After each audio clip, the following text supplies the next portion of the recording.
Bienvenidos a la frontera número 1 de México, tierra de burritos, margaritas y de Juanga, donde lo que se ve no se pregunta. Entre las dunas de Samalayuca y los cauces del río Bravo encontrarás las historias de la gente más chingona de este lado del desierto. Esto es el podcast juarense. Bienvenida, Vicky. El día de hoy tenemos una entrevista muy padre con una artista juarense ya de varios años de recorrido. Y bueno, pues aquí la vamos a presentar poquito. Virginia Ordóñez es una creadora escénica, docente y poeta, egresada de la carrera de arquitectura de la UACJ, de la licenciatura en artes para la expresión teatral por la UDG, maestría en comunicación por la UACH y actualmente estudiante de doctorado de diseño. Directora artística de la compañía de teatro de la UACJ, Candilejas del Desierto y de Sempiterno Escena. También es integrante de la colectiva Indagaciones Poéticas y la empresa cultural Intelecta. Bienvenida, Vicky. Muchísimas gracias por la invitación, es un gusto estar aquí con ustedes. No, hombre, gracias a ti por acompañarnos. Qué padre tener a personas como tú aquí en el podcast. Creo que nos va a ayudar muchísimo a que conozcan, pues digo, diferentes temas. Hemos estado con diferentes personalidades, no propiamente del arte y la cultura. Entonces, el día de hoy que nos acompaña Vicky, vamos a aprender bastante de las artes escénicas aquí en Ciudad Juárez. Sí, en general, ¿verdad? No solo escénicas, yo creo que más allá de solo eso. Oye, pues me gustaría empezar con la primera pregunta desde cero, ¿verdad? ¿Para ti qué es el teatro? Para mí, ¿qué es el teatro? Yo creo que empezaré con una frase que es el título de un libro de la maestra Guadalupe de la Mora, que dice que el teatro es el oficio de soñar nosotros.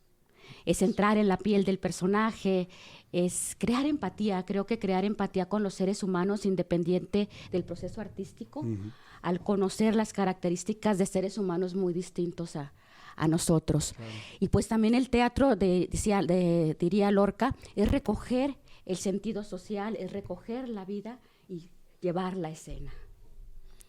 Me gustó eso de soñar nosotros porque de alguna manera es como soñar despiertos, ¿verdad? O sea, ser otras personas, ser otros personajes, sí.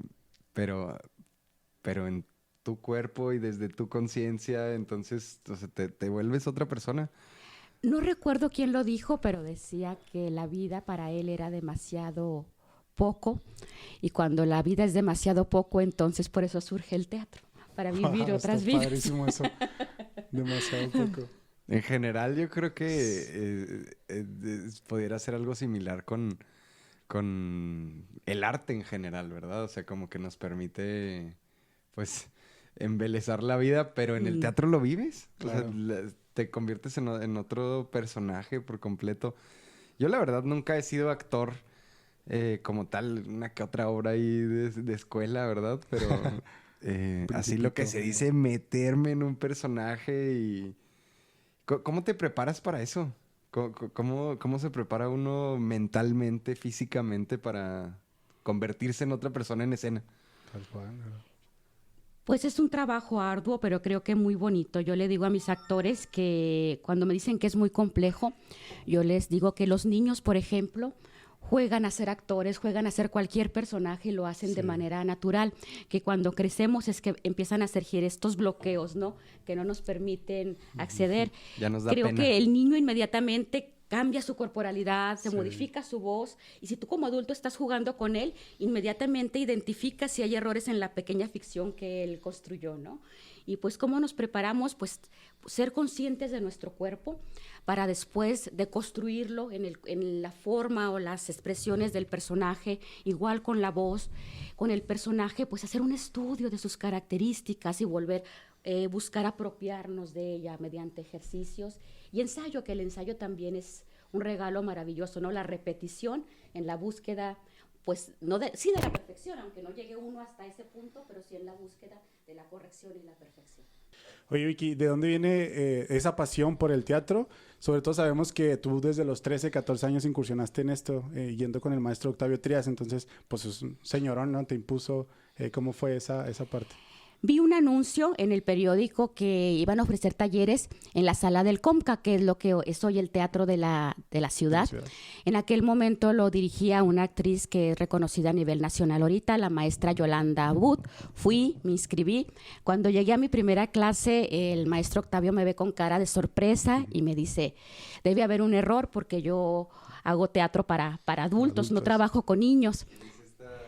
Niña mocosa. Entonces me dijo que me fuera, pero antes de salir me pidió que regresara. Se me quedó viendo fijamente y me dice, si tú te vas esta noche a tu casa, reflexionas y decides que vas a hacer teatro para vivir y vas a vivir para hacer teatro, regresas mañana. Me fui a mi casa, yo no sabía todavía la magnitud de lo que implicaba el teatro, pero regresé muy convencida. Y le dije, maestro, sí, ya decidí que voy a hacer teatro para vivir. Wow. Y entonces, ¿cómo lo decidiste? Pero, justo eso es, ¿cómo decides en una noche que eso es para vivir? Pues creo que... ¿A tus cuántos? 13, 14, imagínate. Creo que también es parte, pues, de la niñez, ¿no? De que regresar convencida. Claro. Entonces me empezó a dar la primera clase, que fue muy impactante. Me dijo, quiero que representes el fuego y no se te vaya a ocurrir moverte como una llamita. Wow. Primero me dio un poquito de miedo, claro. Pero fue una lección grandísima en mi vida porque fue en el teatro aprender a buscar más allá de lo evidente, claro. Ir a la esencia de las cosas. ¿Y tú estabas en ese momento con adultos también o nada más eras tú? Era la única alumna, las primeras clases fui únicamente él y yo, y aparte el espacio era muy particular porque era en el Comca, pero en el sótano. Ese espacio cuando lo hicieron tenía un carrusel que levantaba el escenario, ya no estaba en funcionamiento, entonces trabajábamos a un lado del carrusel, había mucho polvo, había como muchos mantos, entonces creo que la misma atmósfera también generaba una sensación muy, muy particular. Como al mes, creo, se inscribió una segunda alumna y ya éramos 2. Pues qué privilegio ser la única, o sea, muy personalizado todo. Sí. Y hubo... Sí, no, ¿verdad? Porque pues digo, claro, sí. De grupo, de colectivo, sí. Sí. Entonces, pero eso es porque no había cultura, me imagino, del teatro. En aquel entonces, ¿verdad? ¿En Juárez o qué sería? Pues no lo sé, porque yo era muy pequeña para decirte así un panorama, pero sé que en aquel momento el maestro Octavio Trías ya había sido director del Teatro de la UACJ y en ese momento ya no estaba ahí, pero tenía una compañía que a raíz de que él había tenido que salir de la UACJ, en forma de juego, por así decirlo, le puso la otra compañía y que estaban teniendo presencia nacional. Entonces sí había actividad, pero no sé por qué motivo coincidió que era únicamente yo. Puede ser, puede ser. Sí. Oye, ¿quién influyó en para que tú decidieras tomar esa decisión? O sea, ¿hubo personas de tu familia, que alguien ya hacía teatro? No, mi familia no es apegada al arte. Mi madre, aunque no es apegada al arte, estudió enfermería, creo que ella me acercó mucho a la literatura sobre todo. Y la literatura, aunque no era propiamente teatro, eran historias, claro. ¿No? Yo siempre digo que soy una contadora de historias porque de ahí se abre, ¿no?, este panorama de escribir, de actuar, de narrar cuentos. Entonces me considero una narradora de historias y creo que a partir de mi madre surge esa inquietud, pero extrañamente cuando le digo que voy a estudiar teatro, no, también es un no, dice. Sí, ¿qué onda? Exactamente, pues las frases de siempre, ¿no? Sí, claro. Hace falta que tengas una carrera estable, que de qué vas a vivir, sí. Que, bueno, ese tipo de comentarios que todavía sigue, o sea, hasta ahorita pues es lo mismo, ¿no? Los comentarios de alguien que va a incursionar en algo de arte, es como los mismos comentarios de qué vas a vivir, cómo vas a comer, o sea, qué difícil está muy estereotipado, ¿no? ¿Cómo se vive el tema de los estereotipos con las escuelas, precisamente más bien con las personas que mencionan que ahorita y siempre se ha dicho que los artistas no vas a vivir de eso, en tema de teatro, en tema de música? O sea, ¿crees que ya se va quitando ese estereotipo o sigue?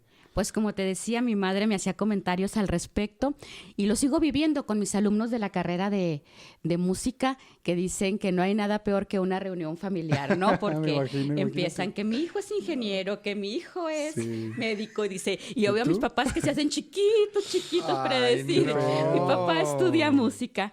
Entonces me preguntaba, él en particular, que me contó esta anécdota, que yo qué pensaba. Entonces le digo, es muy claro, creo que puedes ser médico y arquitecto y si no es lo que estabas buscando no vas a ser feliz. Claro. Y creo que la búsqueda como seres humanos es vivir lo mejor posible esta vida. Y yo le decía a ese alumno en particular, si a ti la música te llena, un comentario no te puede hacer Claro. que dudes sobre lo que estás haciendo. Le digo, y tengo la certeza que tus padres, cuando te vean ya en el ámbito haciendo lo que te gusta y feliz sobre todo, van a estar agradecidos de que hayas elegido la música. Además es cuestión de ser creativos porque, o sea, es un hecho que luego la gente es profesionista, se gradúa de una licenciatura y obtiene un trabajo de lo más promedio, o sea, que ni siquiera te va bien, o sea, y yo te lo digo, o sea, que con mi licenciatura, ¿verdad? O sea, el promedio de lo que gana un egresado de psicología, cuando yo egresé eran 8,000 pesos. Al mes. Al mes. Ahorita creo que es un poquito más porque ya el dinero vale menos. Pero, Claro. Inflación. pero vendría siendo, o sea, dices, oye, entonces, ¿para qué tanta universidad y para qué tanta una carrera seria? Bueno, también yo estudié psicología, no estudié mecatrónica o algo así. Pero a lo que me refiero es que si uno, y esto es una enseñanza que me dejó mi abuelo, la mejor herramienta, la mejor habilidad es aprender a vender. O sea, y así te dediques a lo que te dediques, si sabes venderlo y sabes hallar una manera creativa de presentar eso y de generar lana con eso, Claro. pues eso es aparte, ¿verdad? O sea, ya no es solo la parte musical en este caso. O sea, vas a tener que desarrollar muchas otras habilidades para que te vaya bien.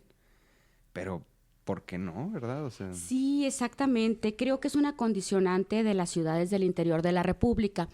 En el centro nos encontramos que hay muchos gestores, que hay productores, y en las ciudades del interior, pues en la mayoría de los casos tenemos que hacer varios roles, ¿no? Jugar varios roles. De hecho, la carrera de música y la de producción musical ya tienen contemplado dentro de su retícula gestión de las artes. Y hay un diálogo con los alumnos sobre eso, porque no todos, pero hay algunos que dicen, ¿por qué? Porque aparte de hacer mi música, yo tengo también que gestionar recursos, tengo que gestionar proyectos. Y yo les decía, pues, porque por el contexto en que vivimos, ¿no? Igual si te vas a mover de ciudad no es tan necesario. Igual si tienes la suerte de encontrar una casa productora de manera inmediata, pero si no la tienes, es una herramienta que llevas para estar trabajando tú y generando tus proyectos y sobre todo bajando recursos para que tengan alcances mayores. pues sí, o sea, necesitas dinero y si no lo tienes, vas a tener que hallar la manera de conseguirlo para darle proyección a tu arte, a tu talento, ¿verdad? Que también ya hoy en día con las plataformas virtuales Más sencillo. creo que Relativamente más se sencillo. democratiza un poquito este acceso al ser creador. Entonces, yo he visto artistas que se han vuelto famosos ya luego con contratos millonarios que salieron de TikTok o de Instagram o... Claro. ¿verdad? Y pues ahí es también cuestión de Saber ponerte explotar. creativo y, Saber explotar los recursos. y aprovecharlos, exacto. Sí, tal cual. Oye, muy bien. Pues continuando con la conversación, Ricky, preguntarte, pues, ¿tú cómo ves el arte aquí en Juárez? ¿Cómo ves este mundo no tan desarrollado? Sin embargo, sí tenemos carreras que enseñan música. ¿Cómo está el tema en general del arte y en particular del teatro, te preguntaríamos? O bueno, no sé si quieras también abordar el tema poético, que sabemos que También incursiones por ahí. que eres escritora. Pues yo creo que hemos avanzado bastante en los últimos años. El Centro Municipal de las Artes, aunque a nivel técnico ya ofrece un grado en artes, la UACJ pues tiene la carrera de literatura, la de música, la de artes visuales. Yo creo que es un gran avance en ese sentido, tanto que en algún momento dio la posibilidad de tener una orquesta sinfónica, ¿no? Creo que ese es un gran logro de la universidad. Sí. Creo que hay mucha gente trabajando muy duro, independientemente de la que tiene grados académicos, y que eso quedó evidente en aquella ola de violencia que tuvimos muy grande, que estuvimos encerrados en casa. Quienes salieron a recuperar el espacio público finalmente fueron los artistas de diferentes disciplinas, ¿no? Claro. A decir, estamos perdiendo la ciudad, y arriesgarse a salir a la calle para que las personas volvieran a salir al espacio ¿Cómo fue eso? público. ¿Cómo fue eso? Porque estoy seguro que hay gente que nos está escuchando que no sabe cómo que salieron a tomar la ciudad de nuevo. Fíjate que fue surgiendo de manera natural. Yo escuchaba que decían, vamos a hacer una lectura en tal plaza, ¿quién quiere ir a leer? ¿Por qué no montan algo en la calle, de teatro de calle, y diferentes eventos, ¿no? Hasta hubo pintores que estaban haciendo obra en espacios públicos, buscando que la gente tuviera la inquietud de salir a ver estas manifestaciones. Y aún la que no iba a ver estas manifestaciones, empezar a ver movimiento en la calle, creo que también dio confianza a que las personas volviéramos a recuperar ese espacio. En cuanto a la escena nacional, creo que hay representación, que podría haber más, pero creo que también volvemos a lo mismo. Creo que hay que crear estructuras más sólidas. Por ejemplo, Monterrey ya creó una estructura gigantesca, creo que hay mucho más recurso, pero creó una estructura gigantesca que no le pide nada a la Ciudad de México, ¿no? Tienen festivales grandísimos con alcances internacionales. Y creo que el problema que hay en ciudades como las nuestras es que todavía los artistas no pueden vivir en su totalidad del arte. Hace falta generar fuentes de trabajo formales y sobre todo sueldos, a lo mejor no contratos a largo plazo, pero sueldos dignos, por así decirlo. Creo que esa parte es la que le falta a la ciudad. Decía alguien que en Juárez la mayoría de los actores son de medio tiempo y son por las circunstancias, porque la mayoría tienen un trabajo por la mañana y ensayan por la tarde. No porque no se quieran dedicar 100% al teatro. Pero porque no da. Tengo amigos en México que también la vida es difícil, pero tienen la posibilidad de tener 4 o 5 proyectos en los cuales estar trabajando y que de todos reciben pues ingreso. Claro.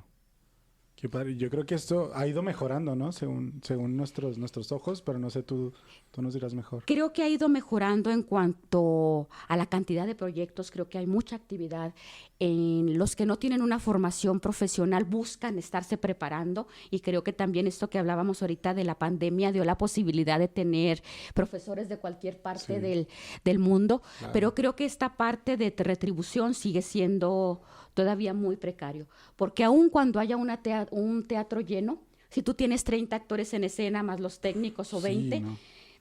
Es muy poco realmente lo que toca a la hora de hacer una división. Por eso muchos proyectos son subvencionados, pero vamos a decir, se subvenciona un 2-3% de lo que realmente se está realizando. No se puede apoyar a todos los proyectos. Qué complicado. Y entonces, o sea, es que, o sea, ¿qué es lo que habría que hacer? O sea, generar más proyectos que a su vez eso genere más audiencia. Pues yo creo que se pueden hacer varias cosas. Yo creo que una de las principales sería seguir trabajando en la formación de públicos, porque si tú traes un actor que es guapísimo y no importa que el proyecto no sea un gran proyecto, tú tienes el teatro a reventar, ¿no? Sí. Ese sería uno de los puntos. Otro que... ¿Guapísimo? ¿Ese dirías que es un elemento? Sí, ¿no? Yo me quedo desconozco, ¿eh? O sea, yo me quedo impresionada porque a veces hasta amigas mías, ¿no? Que no son del teatro, les digo, hubo un montaje que vino aquí que se llamaba La Celebración. A ver. Ajá. Y no me parece guapísimo, pero ni me parece mal actor. Pero iban a verlo a él, a Diego Luna, que es buen actor. Pero cuando venía Luis Rábago, que es uno de los principales actores a nivel nacional, Diana Bracho, y a ninguno les importaban los actores mayores, ¿no? Y no me decían, voy a ver a Diego Luna porque es buen actor. Es que me encanta, ¿no? Sí, claro. Entonces, es cuando dices, es muy complejo. Y luego hablar sobre... A Diego. O sea, a Diego Luna. Pero ¿y no es el tema de la fama? O sea, porque pues ese ya es un nombre ya como que muy posicionado. Pero creo que en México, bueno, también en Estados Unidos va a veces muy ligado la fama con el aspecto físico. Son muy pocos los actores jóvenes ese es un que gran tienen que no tienen estos dos puntos, ¿no? Ya actores con trayectoria pues se ganan un lugar por su trabajo. Claro. Otro punto importante, decía la formación, yo creo que es la publicidad, y eso creo que es muy importante en las convocatorias y en los apoyos que dan apoyo para producción, pero no para campañas publicitarias, y creo que eso es definitivo para Claro. realmente acercar público Sí, sí. a los proyectos. Justamente. Claro que es importante la producción, pero la forma de recuperar es una buena campaña de publicidad. Ujú. Ok. Y ahorita que hablabas de las plataformas digitales, pues tienen sus pros y sus contras, pero creo que independientemente del producto artístico en la plataforma, crear estrategias de publicidad en redes sociales, aunque tienen costo, son infinitamente más accesibles que lo que era la televisión en aquel momento, ¿no? Porque decías, llegas a un mercado en el periódico, pero realmente quien tiene grandes alcances es la televisión, pero que era algo inaccesible. Muy caro. Y que el periódico llega más cuando hay una inserción pagada que cuando hay una entrevista, ¿no? Entonces creo que esa es una posibilidad para explorar. Y pues sí, a grandes rasgos. ¿Tú crees que le pega un poquito el tema de las plataformas digitales al teatro o no? Pues sí creo, porque mi tesis de doctorado es Tienes sobre una eso. tesis de eso, sí. Estoy pues. trabajando sobre eso. Dice uno de mis Tengo lectores. una pequeña teoría, una pequeña postura al respecto. Claro. Uno de mis lectores, el doctor Enrique Mijares, a mí me llama mucho la atención su postura porque él tiene, no sé, ahorita 70, 80 años. Y él me dice, yo creo que esta inserción de la tecnología, no solo como plataforma, sino de la tecnología en Claro, general, general. en el teatro llegó para quedarse. Porque el teatro ha estado siempre en movimiento. Sí. Siempre decimos, ya va a desaparecer el teatro, y el teatro se ha ido adaptando Se adapta, para sobrevivir sí. a las distintas épocas. Y creo que la tecnología en general es un gancho muy grande para un público que habíamos perdido, que es el público joven. Creo que había el público que fuerte era mayor de 40 Sí. años, y creo que esto está enganchando a jóvenes y niños también, que finalmente ven otra forma de aproximarse al teatro. La gran discusión es que se pierde la presencialidad, que es una característica básica Claro. del convivio, el estar en el mismo espacio frente a frente. Pero pues ahí estamos trabajando y discutiendo sobre eso, ¿no? De que puede haber otras formas de presencia, y también que puede haber una presencia cuerpo a cuerpo, como estamos aquí nosotros, pero si tú no me estás poniendo atención, no estás conectado conmigo, pues ¿de qué me sirve, no? Que Claro. estés presente de cuerpo si no hay una conexión de Exacto. otra manera. Entonces, creo que siempre hay una conexión. A lo mejor va a haber que renombrarla, que no sea presencia, o poner otra palabra, como se hizo con la fotografía, ¿no? Que la fotografía pues era el principio químico. Exacto. Y después brincamos Sí, a la ya. fotografía digital. Pero aún en el teatro, creo que en espectáculos en los que está el público en vivo y está interactuando, yo podría afirmar que sí hay una presencia, hay una conexión. Sí. Entre Incluso yo ahorita, hace rato estaba pensando, no podría como que encasillar que la plataforma digital le pega al teatro, porque pues es un concepto pues muy diferente, ¿no? O sea, el teatro te hace estar ahí, sentir lo que está sintiendo la persona, ¿no? Entonces creo que sí tiene una brecha muy grande entre el teatro y las plataformas. Hicimos un proyecto experimental, y que yo creo que sí podemos lograr tocar al público. Un proyecto experimental al inicio de la pandemia, que se llamaba Separatam, en el cual trabajábamos 6 actores, en los cuales planteábamos que estábamos pues aislados por determinado proceso y los problemas que empezábamos a tener. Teníamos las pautas generales del guión, pero improvisábamos a la hora de estar en escena. Okay. Y en Qué ese padre. momento empezábamos a interactuar con el público. Y yo decía, por ejemplo, es que el vecino José que deja la basura fuera de mi casa. Entonces obligábamos al público A entrar. Y hay una gran necesidad del público Sí. de participar activamente en las puestas en escena, de construir en conjunto con el espectador, no solo en plataformas, sino en el teatro presencial. De construir en conjunto con el espectador. El teatro en plataformas digitales dio origen a un espacio que empezaron a llamar conversatorios después de cada función. Okay. Dicen algunos directores en México que ya no perdonaban el público que no hubiera conversatorio, y que en ocasiones duraba más que la función, que la función duraba 1 hora y el conversatorio a veces 1 hora. Que es para hablar de lo que Sí. sucedió, de lo que te generó y... qué padre. De la experiencia. Entonces también se identifica esta necesidad del público de participar durante el montaje o después, pero de estar en conexión. Que no sea unilateral. Y decía uno de ellos que esto sucede mucho también, intentan que suceda en el teatro presencial, pero es complicado porque como que la gente no se atreve a abrirse completamente. Claro. Y en la pantalla empiezan a conversar con la cámara apagada. Sin cámara, sí. Dicen, ya llevan 10 minutos hablando y prenden la cámara, ¿no? Entonces como que da Claro. también este espacio de confianza, diálogo. un espacio seguro, por así Curioso, decirlo. y a mí no Qué me loco. había tocado esa parte y creo que sí es muy rica. Bueno, de hecho, en alguna ocasión fuimos a una obra precisamente en la sala Octavio Trías, donde se dio esto. Era... Conversatorio. Es que como que había una compañía, había alumnos de teatro. Ujú. Entonces hicieron la puesta en escena y luego lo abrieron a conversatorio por los alumnos. Ok. Pero luego, o sea, ahí Pues nos el quedamos público, el resto claro, del público sí. escuchando. Y creo que, no sé si solo los alumnos hicieron preguntas, pero sí es bien interesante tratar de escarbarle a cómo lidiar con diferentes situaciones que son parte de ese arte, ¿verdad? O sea, porque luego yo creo que muchas veces no nos ponemos a pensar que sí hay una gran diferencia entre ser actor de cine a ser actor de teatro. Porque en el cine te puedes equivocar y se hace otra toma y perfecto. Pero ¿y en el teatro? Y en el teatro tienes que sobrevivir y ajustarlo en ese momento, ¿no? o sea, Improvisar sí, finalmente. Está cañoncísimo Si se eso. te va la idea, ¿qué haces? Les cuento el más grave que he tenido. a ver. Hace tiempo hacíamos un montaje que se llamaba El día que me quieras, que era sobre la última visita de Carlos Gardel a Venezuela antes de que muriera y que trata un contexto sobre que había un movimiento comunista en Venezuela y pues finalmente, por así decirlo, Carlos Gardel pues representaba el capitalismo, por así decirlo. Entonces, estamos haciendo una escena, una actriz y yo. Hacíamos 2 escenas, ella y yo juntas, una en el primer acto y una en el segundo. Y estábamos haciendo la del primer acto y por error, sin darnos cuenta, hicimos la del segundo. Entonces, cuando tenía que entrar el personaje, no entró porque no le tocaba. Entonces, empezamos a improvisar. Ok. Y vemos al director que está arrastrando a la escena, a la actriz por las piernas y que le está diciendo, éntralo. Y ella decía, no me toca, maestro, no me toca, pero ya te están esperando.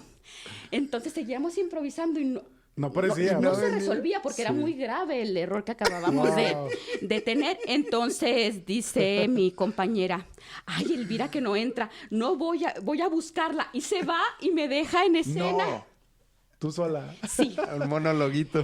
pues me empecé a hablar sobre comunismo, lo que sabía que ni venía en el texto, lo que había aprendido a lo largo de la vida. Y ahí estamos y la chica no quería entrar. Se supone que cuando entraba Carlos Gardel, el personaje que estaba conmigo y yo nos desmayábamos de la emoción. Y él fue el que nos salvó. Sin que le tocara, llegó y dijo, soy Carlos Gardel. Y entonces fue... Y ahora sí, el desmayo Fue real. Fue real, o sea, después de todo. Oye, Qué no. padre. Qué frío. Y luego el director, pues a ver cómo le hacen en el segundo acto, que no sé qué vayan a decir, pero tienen que volver a salir a ajustar pues todas las fallas, todos los cabos sueltos que dejamos, ¿no? Ya era otra obra por completo. Sí. ¿verdad? Sí, totalmente. Y pues mucho público, supongo, ¿no? Sí, sí había mucho Imagínate. público en esta Qué función. nervios estar ahí y equivocarte frente a todos. No se dieron cuenta, o sea, Sí, pero... bueno, ellos, ajá. También es lo padre de que sean Exacto. obras que no necesariamente ya están Justo, ajá. súper conocidas. Sí, pero el autor se volvía a morir si me escuchara todo lo que dije. Imagínate, wow. Lo bueno que ya estaba... Sí. que ya no estaba sufriendo. Sí, eso. Oye, ¿y cómo fue trabajar? Sabemos que trabajaste obviamente con el maestro Octavio Trías, pero también con Gracia Pasquel. ¿Cómo fue tu experiencia con ellos dos? Con la maestra fui su alumna. Fue algo también muy extraño. Yo me acerqué a Bellas Artes cuando ya entré a la carrera de arquitectura a preguntarle por un taller de artes escénicas y ella me dijo, no, pues con la pena de que no hay talleres de teatro, tengo de pintura, escultura y otros. Me dice, pero si consigues algún compañero que se interese en el teatro, pues tráelo y yo les doy clases. Y conseguí a mi amigo Rafael Flores, que estuvimos trabajando con ella. Fue una experiencia muy, muy bonita colaborar con ella durante varios meses, no recuerdo cuántos. Tanto que Rafael, después de terminar arquitectura, se fue a Casa del Teatro y allá está. estás un poquito, bueno, hasta donde entiendo, ¿verdad? Ya tú nos contarás, estás un poquito más en lo de dirección artística o escénica, ya se me fue el nombre específico. Y bueno, además estás escribiendo y sabemos que te dieron por ahí un premio a nivel municipal por trayectoria, es decir, o sea, porque precisamente ya son varias las labores, disciplinas que has ido desarrollando. ¿Qué es lo que más te gusta y cómo ha sido tu proceso de versatilidad, por así decirlo, de irte reinventando, reencontrando, o te aburres, o cómo navegas esas aguas de los roles artísticos? Mira, yo creo que el doctorado y la pandemia me hizo un poquito replantear algunas cosas. Bueno, me obligó, no me hizo a replantearlas, pero busco estar al menos en un proyecto por año como actriz, porque creo de que dentro de los diferentes roles que trabajo dentro de las artes escénicas, el que más me apasiona es la actuación, sin lugar a duda. Tuve la fortuna, gracias al respaldo del maestro Roberto Pérez, de dirigir 2 óperas. ¿Cuáles? Caballería Rusticana se hizo aquí en Ciudad Juárez con la Orquesta Sinfónica de aquí de la ciudad. Okay. Y también lo hicimos en Chihuahua con la Orquesta Sinfónica de Chihuahua. De Chihuahua. Del estado. Después trabajamos El Barbero de Sevilla, pero ahí no puedo decir que la dirección de escénica fue totalmente mía, porque me apoyó mucho el maestro que venía del IMPA, entonces puede ser que se hizo en conjunto. Pero quería mencionar esto porque cuando hacemos el Caballería Rusticana en Chihuahua, venían 3 invitados 3 cantantes de ópera a nivel nacional. Entonces, en particular, el maestro Jesús Suaste dejó una huella muy importante para mí, porque creo que es la única vez que, cuando estaba él en escena, en una escena en particular, yo lo estaba viendo desde la pierna, y fue cuando dije, sí me gusta ser directora de escena, pero no, yo quisiera estar en el lugar que está él, ¿no? Sentía la emoción con la música, con su voz, con el personaje, y les digo a mis amigos, es como tener una pareja y prestarla para que alguien más la bese. Qué duro. El estar fuera, ¿no? De escena. A lo mejor con ese celo. Para las personas que únicamente dirigen, no. Pero a mí como actriz, yo decía, tú empezaste me por ahí. encanta esto. Sí. Y en particular en la escena de él, tuve la necesidad de decir, yo quiero estar ahí y no desde acá afuera. Y otra de las cantantes invitadas, Belén Rodríguez, antes de salir a escena me dijo algo que fue lo que me hizo, yo creo que empezar a dudar. Me dijo, maestra, gracias por lo que me ha compartido, pero soy libre. Lo que haga allá afuera ya no puede detenerme. Oh, wow. Entonces, como una forma de sentir que se te está yendo, ¿no? Lo dijo de manera... Claro, una broma, ¿no? Sí. Pero que me hizo reflexionar mucho. Oye, es que sí es tremendo. O sea, el arte es una manera de expresarnos. Es una manera a veces de hasta liberar tu alma, tu mente. Y qué padre que lo dices de esta manera. Es una necesidad.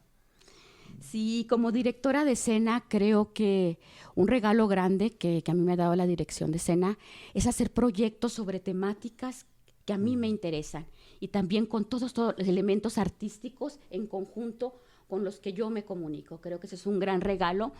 Y también el trabajar ahorita con jóvenes, porque varios años trabajé con actores con experiencia, que eran mis contemporáneos. Claro.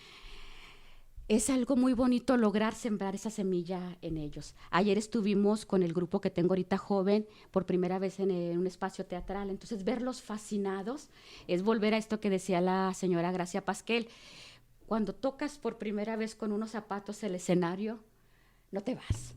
No te vas, entonces como es un gancho muy grande. Claro. Habíamos estado trabajando pequeños contenidos en video durante la pandemia, pero es la primera vez que ellos estaban en el espacio y los veía, ¿no? Respirar ese espacio y ayudar un poquito a que eso suceda, creo que es un gran regalo. Creo que me preguntabas también sobre la poesía. Empecé a escribir desde muy joven, creo primero cuento, luego ya formalmente teatro. Y había mucho ese comentario de que tenía una carga poética muy fuerte el teatro, pero a mí me daba mucho miedo saltar a la poesía, aunque he sido lectora, porque decía, es algo muy complejo. Ya es otro nivel. Sí. Sí, y finalmente, aunque empecé a escribir poesía, era oculta, no era, Sí, no era para ti. pública. Ajá. Una persona. Hasta que la doctora Carmen Amato pues me da el empujón, ¿no? Me falta mucho por aprender en esa área, pero creo que es un área que se está dando de manera natural. Okay. Y que eso es muy bueno porque no me causa un esfuerzo. Exacto. En el sentido de que estoy a lo mejor en la fila del banco y empiezo a escribir, o en todos huecos libres, y que Ok. aparte de escribir también es como una forma de sacar del pecho a veces esta tensión de la vida diaria. Porque a veces voy caminando por la calle y se me ocurre una idea y que quiero llevarla al teatro, pero como es complejo de aquí a que la llevo, pues ya me surgieron 20 Sí. ideas más y tengo que elegir una, ¿no? Y aquí la puedo dejar en un poema. Claro. Entonces creo que es una forma de sintetizar la vida de una manera natural. Justo queríamos preguntarte cómo era tu manera de escribir, porque sabemos que tienes 3 obras. Entonces queríamos saber como si Vicky se sentaba y tenía como que, pues, este es mi horario para escribir, o si te surge justo en el banco, en la fila de cualquier lugar. Así me surge la poesía. La poesía. Claro que tengo a veces que encaminarla cuando Claro. ya tenemos un proyecto en particular. Creo que a través de la imagen me da me toca mucho, ¿no? La imagen, ya sea en verla impresa o verla, o finalmente ver Ajá. en la calle el movimiento, pero yo capturarla en una imagen para después escribir. ¿Literal? O sea, ¿una foto te gusta tomar o a veces nada más es mental? No, la captura es mental. Ah, ¿no? ok. Sí. Entonces, a partir de eso, creo que la poesía se da ahí. El teatro han sido otros procesos. Las 3 obras te referías de teatro, me ¿De imagino. teatro? ¿Qué escribiste tú? Sí. Sí. Esas he escrito más, pero esas 3 que me imagino que son las que son compiladas por el maestro Mijares, las que fueron con un proceso en particular regulado por él. Ok. El maestro viene, trabaja más o menos, creo que son 10, 15 días en los que tenemos que trabajar prácticamente día y noche para hacer Wow. una puesta en escena. Mínimo tienes que llevarle 1 o 2 escenas por día. Por día. Él busca mucho con este proceso forzado que cuando escribes no resuene tanto la voz del dramaturgo, Okay. sino que dejes hablar a los personajes. Generalmente cuando uno se da el tiempo de escribir, y que también lo hago, uno lleva a los personajes a donde uno quiere que lleguen. claro. Él dice, dime una temática, dime qué personajes hay en escena y cuál es el conflicto que tienen, y déjalos. Ahí. No se te ocurra pensar en el final que van a ¿Qué va a tener? Ajá. Esos 3 montajes se hicieron dentro de esos 3 Ok. textos dentro de ese proceso. ¿Qué le llaman proceso forzado como tal? O? No recuerdo ahorita el nombre que le da el maestro, pero no es proceso forzado. Ahorita me acuerdo Sí. del término. Entonces él va revisando diariamente, cada escena te va regulando qué es lo que debes ajustar, por dónde debes de ir, cuando le fallaste a este proceso y Ok. realmente dijiste algo así discursivo, ¿no? Que se nota que es el dramaturgo Ajá. que quiere. Posicionar algo. Por ejemplo, algo que me ocurre es hablar sobre el sistema, mis quejas sobre el sistema. Ok. Eso él me dice, es Vicky, no es el Ya. personaje el que está Claro. hablando eso. Una vez terminado el texto, lo dejamos reposar un tiempo, lo Mm. vuelvo a revisar y luego se lo envío a él para que Lo revise. lo revise. Ok. Cuando yo escribo teatro de forma independiente, pues me lo llevo tranquilo. Por ejemplo, ahorita estoy cocinando un texto que escribí cuando estuve trabajando en El Cerezo sobre las inquietudes de ellos. Ya estaba terminado. Ahorita le estoy volviendo a mover con este incidente que hubo. Entonces, los dejo que vayan avanzando. Me lo revisó Estela Leñero, que es una dramaturga, pues hija de Vicente Leñero y una gran dramaturga a nivel nacional, también haciendo los ajustes que ella me sugirió, que trabaja dentro de otra línea totalmente distinta. Qué fregón. Me gustaría, yo quiero ver esa obra cuando lo esté lista. Sí, el objetivo era presentarla en El Cerezo, pero los reclusos me dijeron que me la regalaban, porque aunque esa era la intención, cuando quedó lista, pensaron que les podía ocasionar problemas, ¿no? Wow.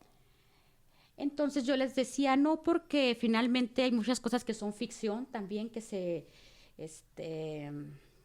Sí. Se van Pero ajustando. Que casi que lo que ellos viven, pues es una ficción para nosotros, ¿no? A lo Te digo, mejor. hay cosas que ustedes ni siquiera me dijeron, que si yo que me di cuenta a Ah, la hora ok. de avanzar por los pasillos o...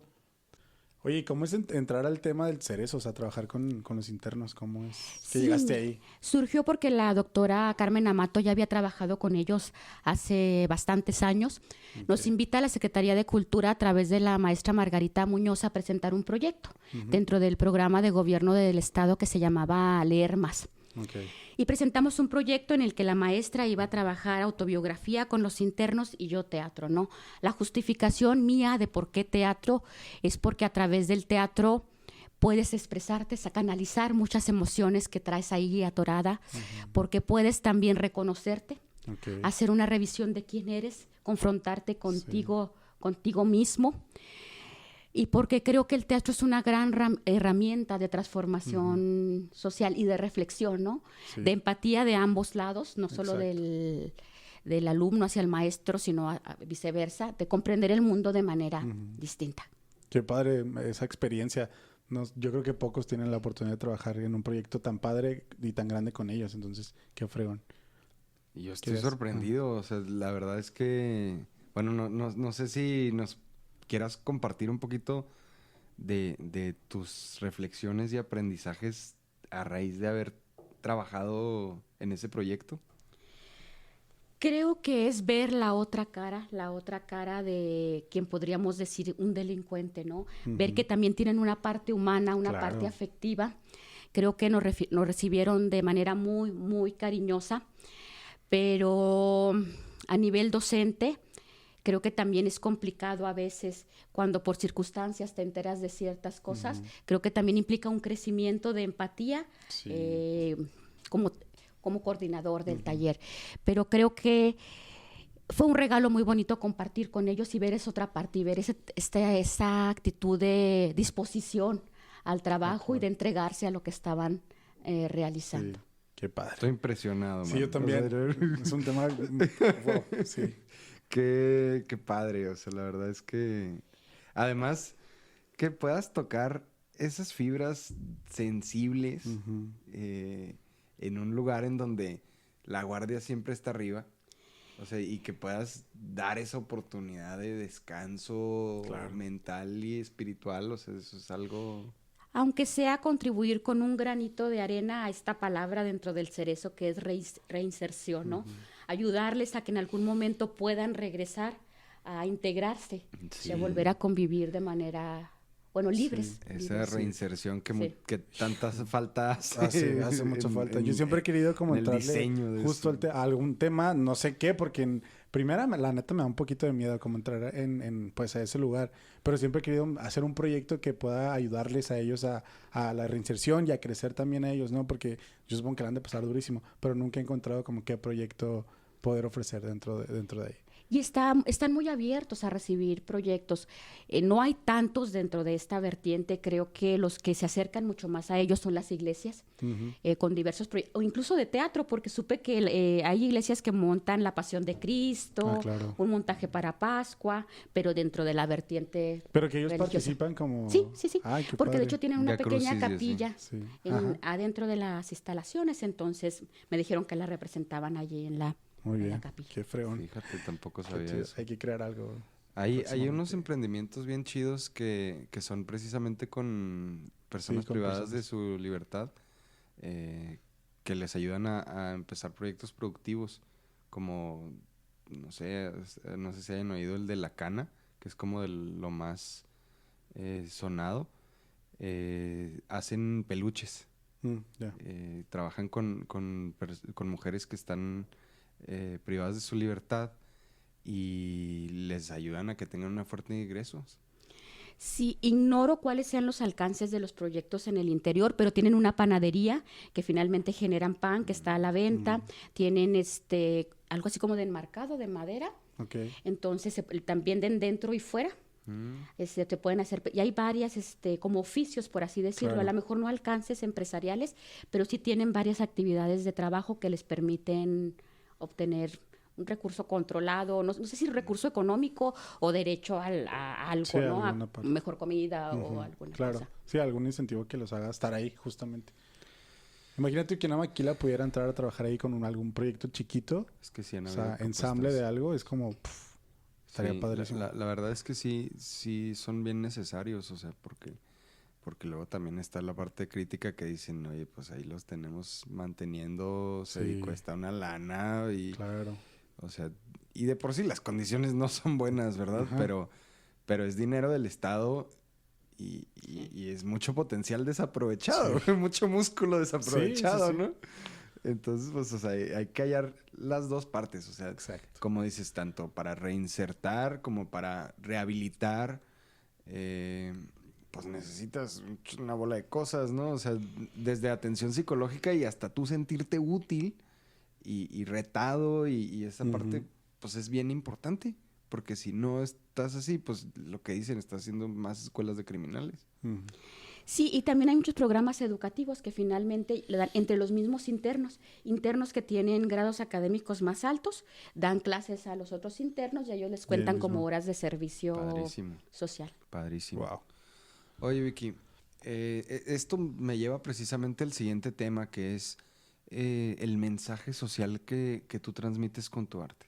O sea, a ver, esto ya es un mensaje, ¿no? Y es visibilizar y atender a una parte de la sociedad. ¿Qué otros temas te mueven? ¿Qué mensaje te gusta comunicar o has ido comunicando por medio de tu labor artística? Creo que ha sido un proceso, ¿no? No voy a decir evolución, sino un cambio, ¿no? Yo creo que en los últimos años me he enfocado mucho más a este compromiso social. Creo que en la poesía lo tengo claramente marcado lo que estoy buscando y que es totalmente social. ¿Cuál es? Me interesan... O no sé si ya sea Todavía no se puede decir. público, ¿verdad? No, creo que está ahí en la obra que escribo. Me interesan mucho ciertas problemáticas, como es la problemática de la migración, las problemáticas relacionadas con lo femenino. Creo que como mujeres tenemos que unirnos a ir buscando espacios más seguros, independientemente de otros espacios, primeramente espacios más seguros. Creo que serían las dos vertientes. También me interesan mucho las problemáticas que tocan a los niños, aunque no tengo hijos. Creo que mis sobrinos son mi vida y yo no tuve hijos porque me parecía que el mundo estaba muy complicado. Entonces ahora que mis hermanas decidieron tener hijos, contribuir a que ese mundo Claro, para ellos desarrollo. sea mejor. En el teatro, pues inicialmente me gustaban mucho las grandes historias, me gustan mucho los textos clásicos, me apasiona el teatro en verso, por ejemplo, que a veces resulta ya complicado en la época contemporánea, para el público, más que nada. Sí. Pero creo que con el pasar del tiempo, estas inquietudes que comento en la poesía han empezado también a surgir en el teatro. Creo que adicional a lo que comentaba de la migración, de las problemáticas de mujeres, también algunas inquietudes políticas, por así decirlas, pero solo en el sentido de que no estoy de acuerdo en cosas que están sucediendo en el país y pienso que también el teatro es una forma De poder canalizar tus ¿Cómo- inquietudes. cómo Sí, qué, oye? por ejemplo, hace unos años trabajamos un texto del maestro David Holguín que se llama Bajo Tierra, que es sobre Guadalupe Posada. A grandes rasgos sobre Guadalupe Posada. Yo podría Guadalupe, el caricaturista. Ajá. Sí. Pero yo podría decir que hace una crítica al PRI a 30 años de PRI, ¿no? Entonces, estos planteamientos que estamos diciendo de PRI, pero puede ser cualquier partido Claro. que finalmente se convierte con ciertos tintes de dictadura. Entonces, poder a través del teatro decir, reflexionar, ¿no? Dicen que el teatro clásico o los textos clásicos son vigentes porque aunque cambien los personajes, aunque cambie el año, son historias que se siguen repitiendo, con otros nombres, con otras... Es una forma de seguir tocando también a través de ellos. Abordan la naturaleza humana. Exactamente, es lo que te iba a decir precisamente, que cuando no me voy a lo social, también me gusta mucho abordar eso, la naturaleza humana. Qué Que padre. fue en lo que me enfoqué en los primeros años, Las pasiones. las pasiones humanas. Oye, el amor, el odio. Que ahorita que tocabas el tema de cómo mezclar el arte escénica con el temas de política, el tema de Pinocho. ¿Ustedes vieron Pinocho, la más reciente de Guillermo del Toro? Sí, en el fascismo. Sí, está durísimo esa parte de Pinocho, pero está muy padre la película, digo, pero quería como meter el tema de... Sí, exactamente, me es- pareció excelente. Ajá, exacto, cómo lo involucra pues ahí en esa parte, está muy padre. Quien no la haya visto, vaya a verla ya. Plataformas. Entre ellos yo. ¿No la has visto todavía? Una gran producción, Sí, sí. sí, sí, wow. Bueno, o sea, vi como precisamente la parte de cómo la hicieron. Ajá.